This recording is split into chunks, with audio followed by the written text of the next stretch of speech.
Okay.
Everybody okay out there? Let's see. I got a comment from John Schmidt. Hello, how are you? And I'm just looking for more comments here. I know there's a bunch, but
someone asked about new projects in the works. Well, um, let's see.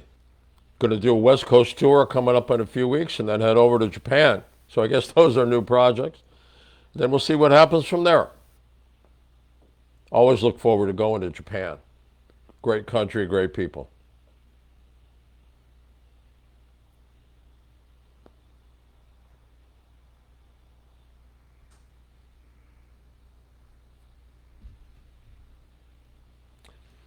The boxer is not here today, uh, but he'll be back.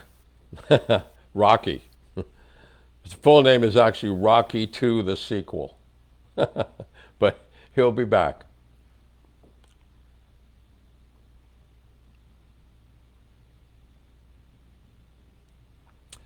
Favorite track on the album? Oh, wow. Um, Hard to say because it's like your kids. You love them all, but I think something that I is special to me is the Rose. When I did that track, that was kind of a to honor my father when he passed away. So I'd say it certainly is a favorite for sure. A favorite guitar that I have? Gosh, I've got a whole lot of them.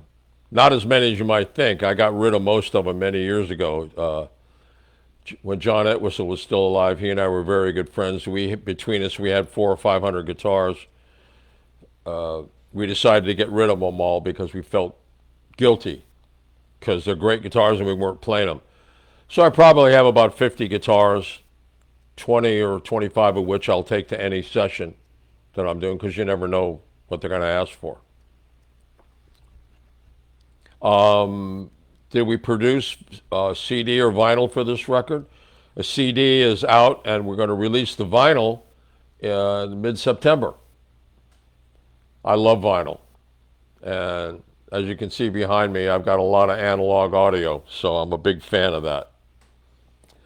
Previous trips to Japan, toured there with Julian Lennon and the Doobie Brothers, and of course I go to Japan frequently because I work for a company called Roland, musical instrument company. I've been with them for 48 years, and I go over there fairly frequently to do research and development and design.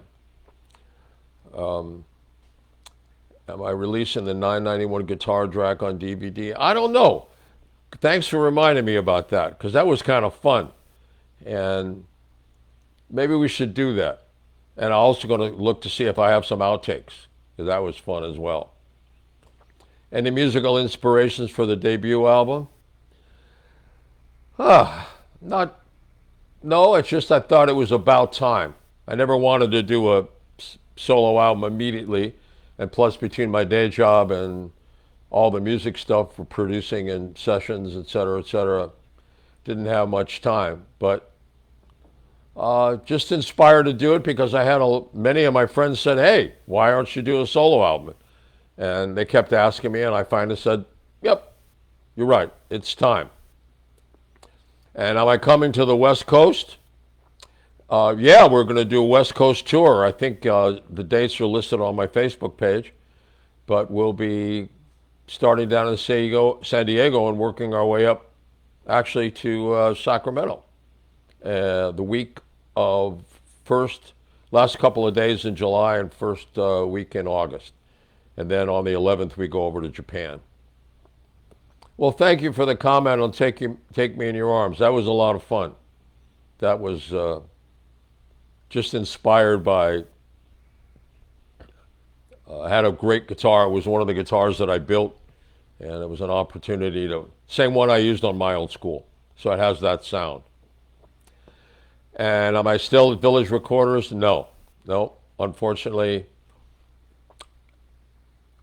Things, obviously, you don't need huge studios anymore to do the kind of recording that we used to do.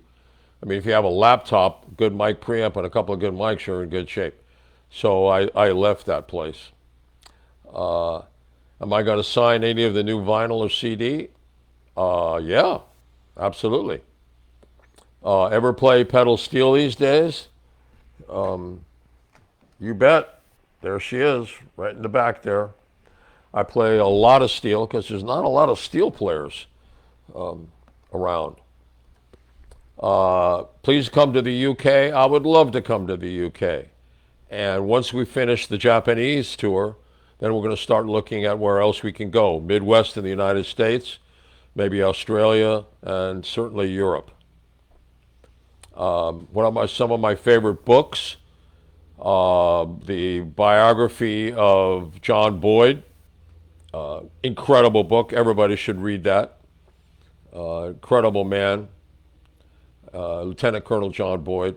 So I read that and I refer to that. I keep in touch with Eric Johnson. Occasionally we text each other and talk. He's an amazing guy, an amazing guitar player. What gives you the deepest satisfaction, music or the consultancy work you do? Again, hard to say.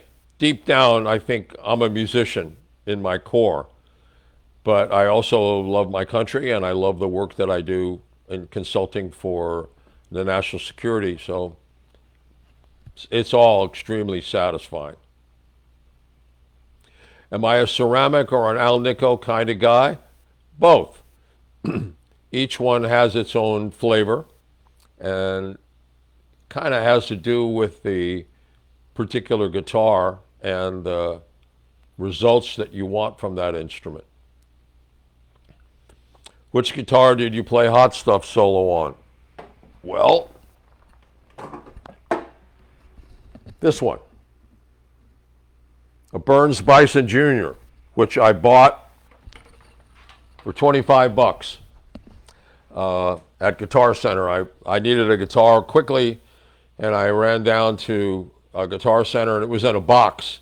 It said, buy me 25 bucks. So I told Paul Herman, I'm taking this, strung it up, headed down to Rusk Studios, and we did the Donna Summer album, the Bad Girls album.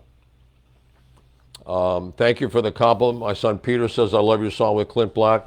Clint is an amazing musician. And the fact that he stepped out of his usual musical lane and did such an incredible job is just a tribute to the level of his musicianship. And we've been friends for, 20, 25 years, something like that. Did I ever take lessons? I took piano lessons for 8 years. I took one guitar lesson, and when I was 13. And during the guitar lesson, my guitar teacher was transcribing everything I was playing. So I said, maybe I don't really need to pay for this. It says, can I explain the lick on the fade out of My Old School? Sounds like it's symmetrical. Not sure what you mean by symmetrical, but the problem with fades is you usually really get going around the end, when it comes time to fade the song for radio, etc. But I'm sorry, I can't be more specific. If you ask me a more specific question, I'll do my best to answer it. Favorite Doobie story you're a part of? Well, one of them is certainly, if you look on the back of the Minute by Minute album, everybody is floating around. And I convinced the pilot to go do some zero-G parabolas so everybody could go weightless for a while. That was fun. Did I work with Randy Wolf at Manny's?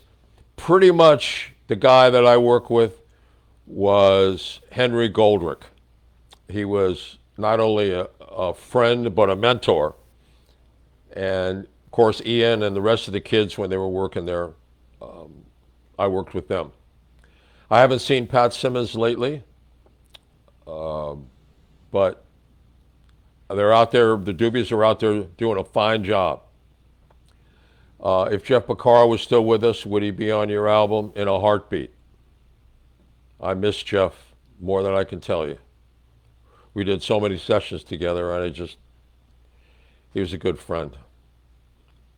Do you remember your University of Chicago days fondly? Absolutely, because that's where I met C.J. Vanston, which kind of was the beginning of all of this, with having myself and C.J. work together on this solo project.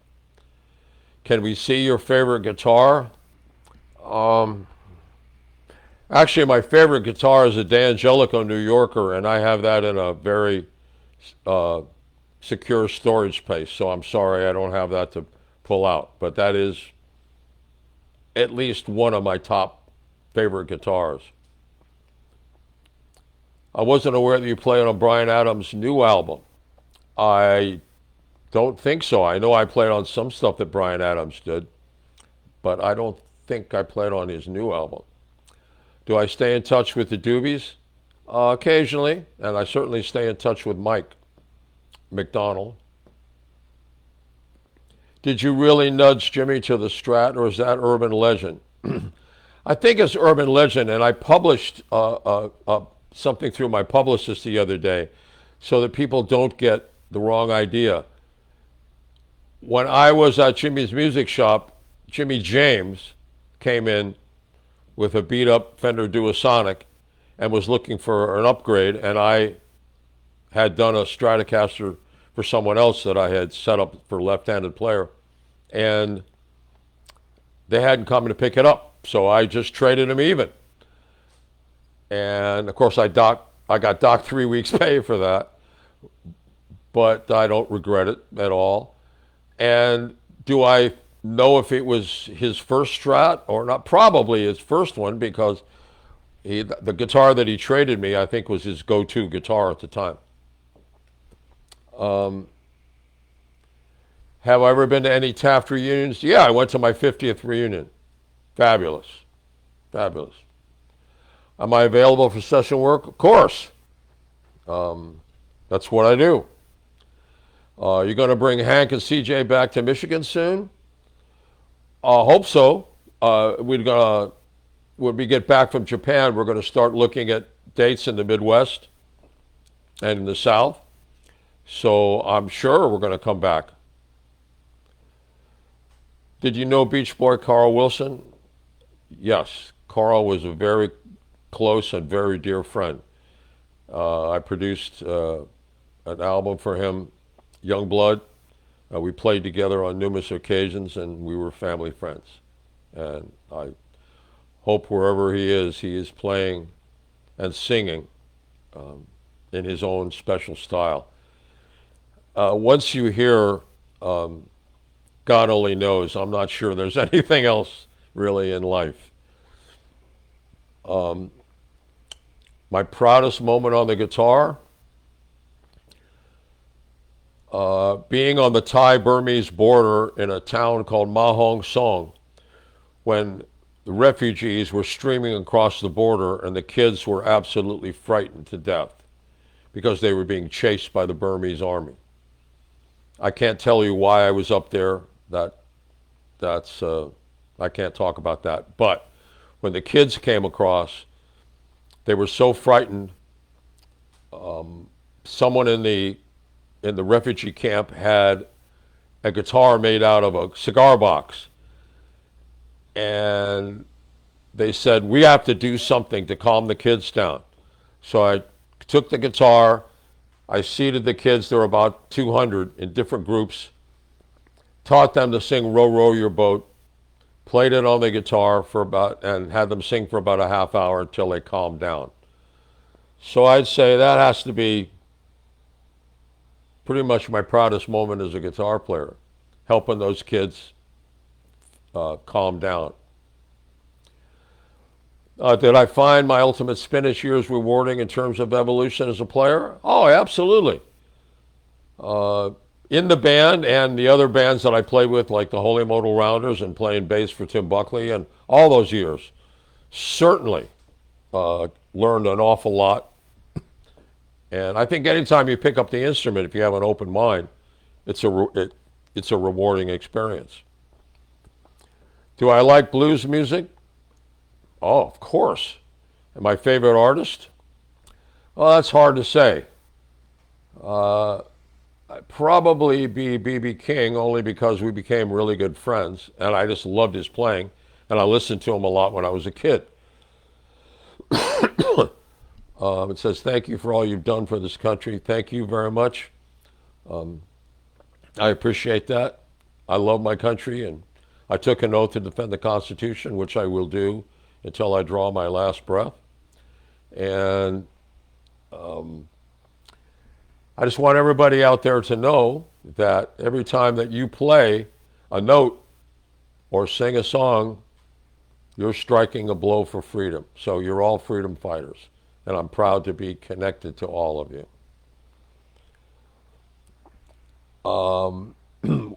Do I use Marshalls much? No, I don't. Mostly because I use my ME10, my Roland guitar preamps, and I have a couple of Roland amplifiers, especially the Blues Cube Artist, that I can switch out the tone capsules to pretty much get whatever sound I want. Worst gig story? Huh, I don't know. I have to think about that for a minute, so let me come back to that. Um, have I ever been to Mexico? Yes, I grew up in Mexico City. I moved there in 1958 when I was a kid, and then came back in 1966. Wonderful country. There's always a place. Hay una esquina en mi corazón por el país de México. There's a corner in my heart that's always there for Mexico. Very special. Wonderful experience. Great place to grow up. What's your favorite LP you aren't on? Gee, well, probably there's two of them, both by Howard Roberts. Color Him Funky and HR is the Dirty Guitar Player. Pretty much albums that changed my life. Who's the most impressive artist you've worked with that most people haven't heard of? Gee, that's difficult to say too. I'm sorry, I'd have to think about that for a second. Um, I don't know. I don't know. Have I ever considered an autobiography? Yes, I'm working on a book at the moment. Have I ever worked with Lowell George? Absolutely. Lowell was one of my favorite folks. Um, Thought he was a brilliant slide player and a pretty cool human being as well. Did you ever jump on the drums? Yeah, I played drums when I was a kid, and for a while in the Doobie Brothers, I played drums for about a quarter of the show live because one of the drummers wanted to play percussion. So drums are definitely a part of my life. Have I ever jammed with Joe Bonamassa? Yes. Many years ago, or some years ago, at the Mansion on O Street Hotel, Joe and I were staying there, and they asked us to do like a mini concert between the two of us, which I did with him and played. It was just wonderful. I think the guy's a wonderful player, not to mention a great human being. And his father was in the audience, and his father came up to both of us afterwards to say, I've never cried during anyone playing music, but this one brought me to tears. Thank you. And that was a moment that I'll remember forever. Absolutely. My current guitar rig is very simple. It's a Roland or a Boss ME10 that I helped design for Roland many years ago and still love it. Not that there aren't an incredible amount of Roland and Boss pieces of gear that are excellent, but like everything else, a lot of people have their go-to. And I recorded pretty much everything on the solo album with the ME10 and use it live. It's an incredible box. Can't wait to meet you in Tokyo. Thank you. Looking forward to getting back. It's been a little while. It's been about 3 years since I'm back. When can you play the Chicago area? Kind of same thing. Response to one of the previous questions. As soon as we get back from Japan, we're going to start looking at booking shows in the Midwest. Have I ever played a bimbo? Not quite sure what that means. Are you referring to a person, or is that some piece of gear that I'm not familiar with? Did you ever play at Castle Farms Music Theater in northern Michigan? I don't think so. Sounds kind of cool, though. You're a huge inspiration to me and all guitarists. Well, that's very kind. And remember, we stand on the shoulders of those who were before us. So I appreciate that very much. Am I still an air marshal? I don't talk about any of that. Sorry, I just can't speak much about that. How did I feel when Becker and Fagan decided to originally disband? Well, I was out on the road with the Doobie Brothers playing the Nebworth Festival, And when I hung up the phone, I said, well, that's kind of it for Steely Dan. And one of the gentlemen in the Doobie Brothers said, well, now you're in the Doobie Brothers. So, I don't know. Things change. Change is good. So it was good. Did I ever get to play with Roy Buchanan? No. And that I do regret. I loved Roy's playing. He was from Washington, D.C., and so was I. But I never got a chance to play with him. What a wonderful guitar player. What effects did I use on the song Juliet? I used Roland, the stereo chorus in the ME10. I used the digital reverb in the ME10, and I used a little bit of delay. When did you start playing guitar, and who was my primary influence? I started playing guitar when I was 9. I started piano lessons when I was 5, and I started playing when I was 9. My parents gave me a guitar instead of a bicycle for Christmas when I was 9. It pissed me off. But a friend of mine was starting to take guitar lessons and said, I want to show you some guitars, some chords, so I have somebody to play with. So I did, and I kind of realized that's where I wanted to go. And my inspirations were a lot like a lot of folks my age. The Ventures, whom I eventually became good friends with and produced records with and toured with. Billy Muir, I loved his record, Supersonic Guitars.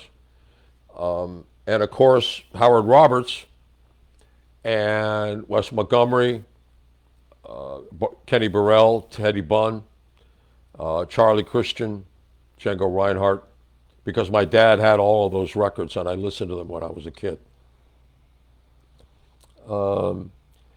Did I ever play with Alan Holdsworth? I did. Frightening guitar player and a wonderful person again. Just the wonderful thing about playing guitar is you meet some pretty amazing individuals. And Alan is one of those incredible individuals. What is it that you had a bass speaker in your, was it you that had a bass speaker in your, no. The question was it me that had a bass speaker in my chair to feel the rhythm? No. What I had convinced the Doobie Brothers when we played the Olympic Theater in Paris is that having a bunch of really loud amplifiers behind you feeding into the vocal mics is probably not optimal. So I convinced everybody in the band to set their amplifiers up in front in the row where the vocal monitors were. So all the sound was coming this way and not into the vocal monitors. And so we installed 15-inch bass speakers into the drum seats so the drummers could hear the bass player. Again, without, without anything feeding into the microphones. And it was amazing. The guys who mixed front of house went, oh my God, now we could use effects. Now we don't have to worry about all this crap going into the vocal mics. I don't know if the Doobies still do that, but I think it's the way to go. And it worked out very well. Have I ever tried any of the modeling professors? I assume that means processors like Kemper or Fractal. Yeah, and they're all wonderful. Again, I just happen to like my Boss ME10 because I helped design it and it does exactly what I want it to do. But the GT1000 and the newer rolling guitar processors are pretty frightening. Let's see. My favorite tuning right now, standard tuning, but because I play a Roland G5 guitar, there are a number of times when I use the drop tunings, and I also like the baritone guitar settings, so I don't have to have different guitars with different tunings. And since I play pedal steel, E ninth, and instead of the C6 tuning, Red Rose and I came up with an E diatonic tuning that I use mostly for jazz. Still in touch with Denny Diaz. Occasionally I talk to him. That's good. He's still kicking.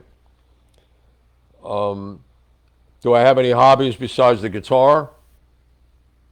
I guess since I still repair and customize guitars, I do a lot of that because when I started doing it back when I was, wow, 13, working in Dan Armstrong's guitar shop, I always told everyone that I guaranteed their guitars for life.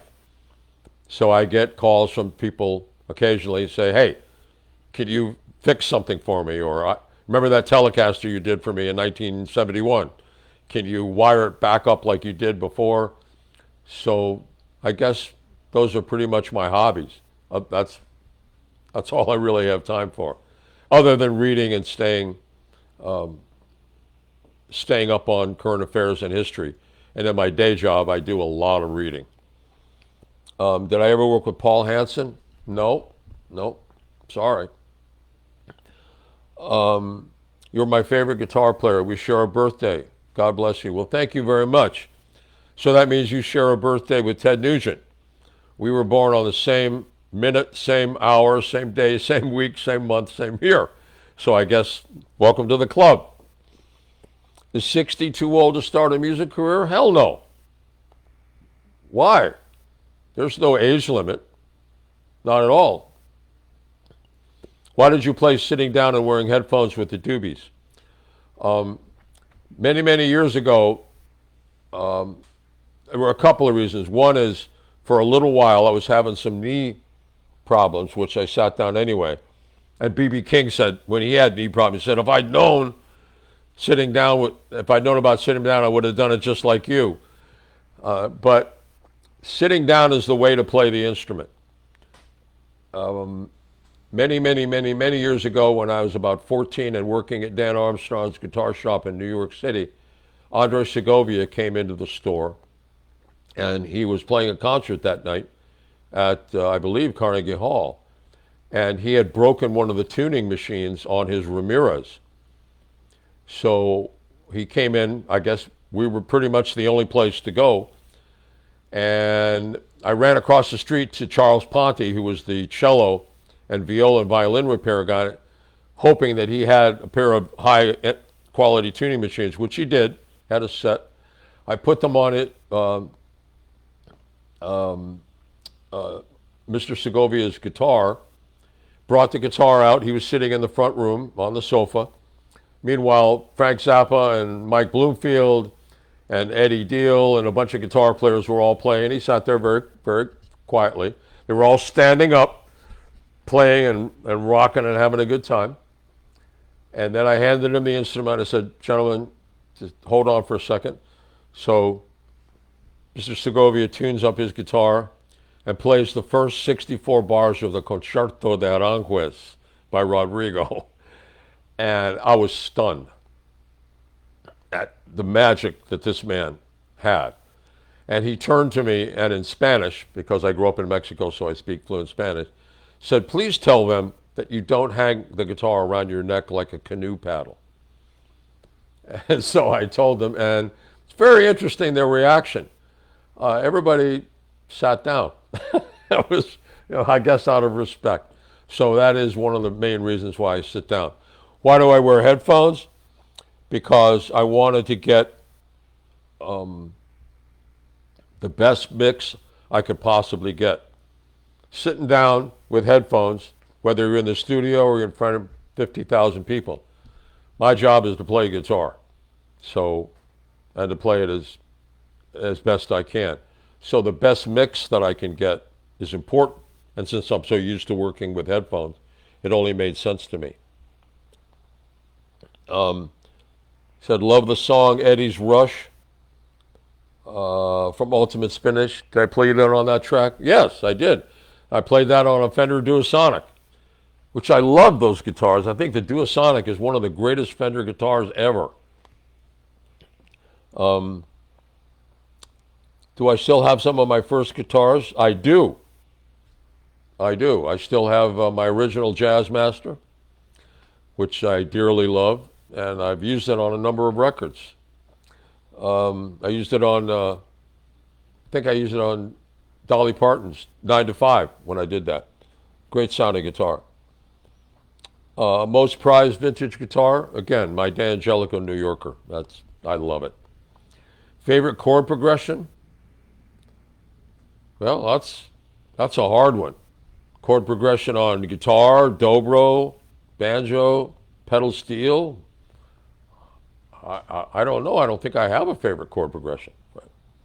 Um, do I still listen to Steely Dan anymore? Occasionally, absolutely.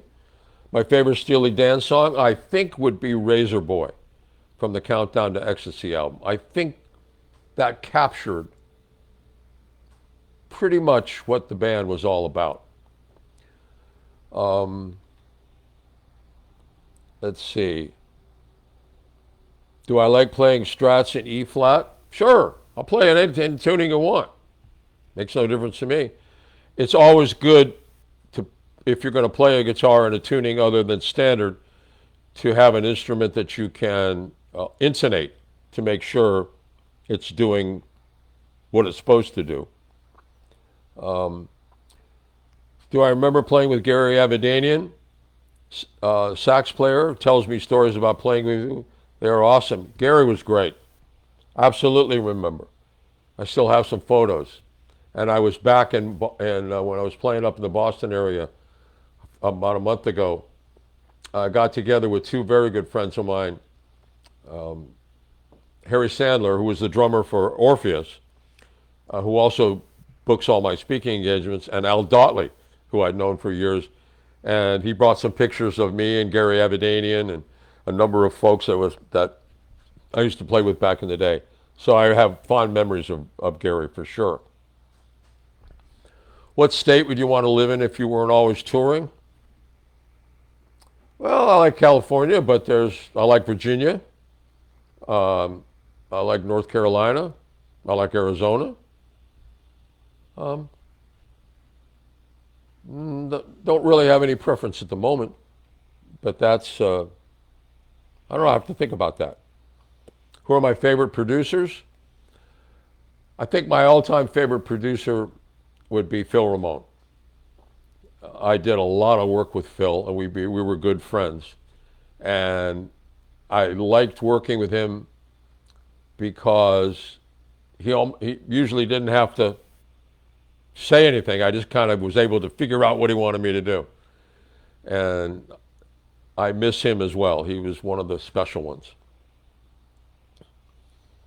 Um, Bruce Patch. Hey, Bruce. Uh, he's asked me, do I still have that Strat from our time in Boston? I'd have to go check. I don't think so. I don't think so. I probably took it apart for parts, repairing somebody else's guitar. But thanks for asking, and it's good to hear from you, my friend. Will you set up my custom guitar? I don't really, I don't know where I would go. I would only be able to do it in my workshop in my house. Let me think about that. Because right now I'm up to my neck in work, and um, I'm just trying to take care of what I've got. But thank you. How's Hank doing for us? You're talking about Hank Horton, I assume, the bass player singer in our band. Unbelievable. Unbelievable musician. And an incredible singer. I do remember doing the Schlitz beer commercial with Steely Dan. That was funny. Pedal steel I like to listen to. I think my favorite steel player is still Buddy Emmons. What an amazing, amazing man. He's such a good steel player that he stopped playing steel for Roger Miller and played bass just because he was like so good. Any cool stories of Flo and Eddie? Uh, Yeah, I one time when the Doobie Brothers were playing live, I think it was at Oktoberfest. We were in Detroit or something. Flo and Eddie were opening the show, and I've known those guys since the Turtles. Ultimate Spinach and the Turtles used to tour together, and so I thought, okay, let's do something a little different. So I had a dining table set up in the middle of the stage, and had it set for two, and I had it catered. So I had Mark and Howard, Flo and Eddie come out, sit at the table. We lit the candles, and then we served them a five-course meal while we were playing. I don't know, made sense at the time. But I love those guys, and it's funny. I just got a call from Mark Volman about a month ago, and we still stay in touch. Amazing guy, and he teaches a lot. He's a professor at one of the colleges out here in Los Angeles, and I think he's now teaching in Nashville. Let's see. Do I tune to A440 or A432? I turned to A440 because it's like the standard. It's like if I had my druthers back in the day, would I use Betamax or VHS? Well, Betamax is a higher quality video, but but VHS became the standard. So A440 is the standard, but A432, if I had my druthers, that's, excuse me, that's the place where I would live sonically. Do I ever use IEMs? No. Nope. Do I play banjo? Yeah. Any studio musician that I know of worth his salt that plays guitar plays banjo. Am I a great banjo player? Am I as good as Steve Martin or Bella Fleck? Not even close. But I do play banjo. Did I really do How Do Those Fools Survive in one take, the solo on that? Yes, I did. Did I ever see Albert King live? I did. I saw him when I was living in Boston. Do I think Frank Zappa is a genius? Absolutely. Least favorite Doobie Brothers song I played on? That's a difficult one. And I never really had a category in my mind of a least favorite Doobie Brothers song, so sorry, I can't help you on that one. Do you play with Jimmy Hodder after Steely Dan? Yes, I did. Um, Amazing drummer. I think, like Dino Danelli from the Rascals, I think that Jimmy is and Tyran Porter as a bass player, one of the most underrated drummers ever. Incredible singer, and just a fantastic drummer. And so, yeah, we had a chance to do some shows together, absolutely. Do I remember working with Bill Thomas? I do. I do. Do I still use the Buzz Featon tuning system? On some of my instruments, I do. What pets do you have?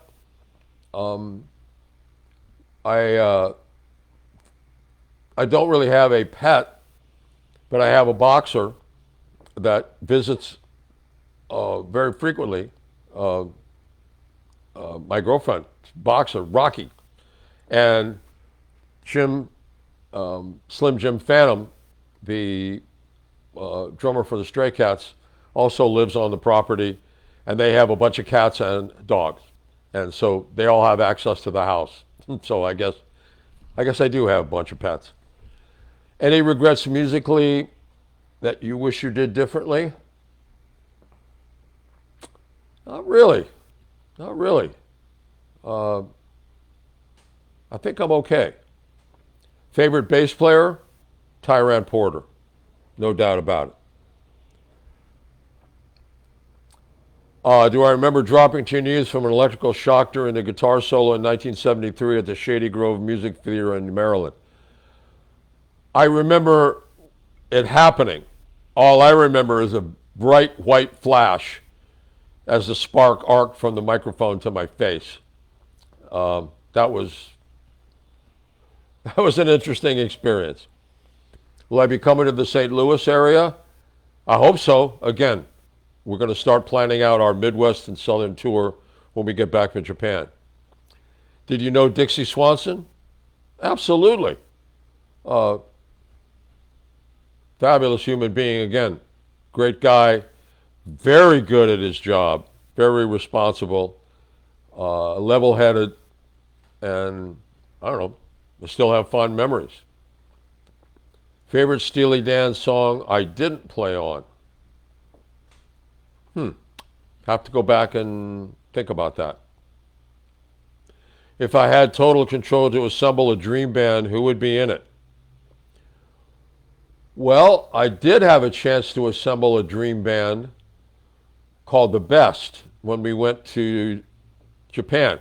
It was actually for a while the house band at the China Club in LA. It was myself, um, uh, John Entwistle on bass, Joe Walsh on guitar, Keith Emerson on keyboards, and Simon Phillips on drums. That was a pretty good band. And right now, the band that I have with C.J. Vanston and Mark Damian on drums and Hank Horton on vocals and bass, I couldn't ask for anything more. So I guess it is my dream band. I love it. What are my pedal board go-to effects? Again, pretty much the ME10. Although if I'm in a hurry, I'll stick a Boss Fender reverb pedal in my pocket if I'm going to go play surf music, which I love. Do I own a Klon? No, sir, I don't. When will your book come out? Hopefully middle of next year. That's when we're trying.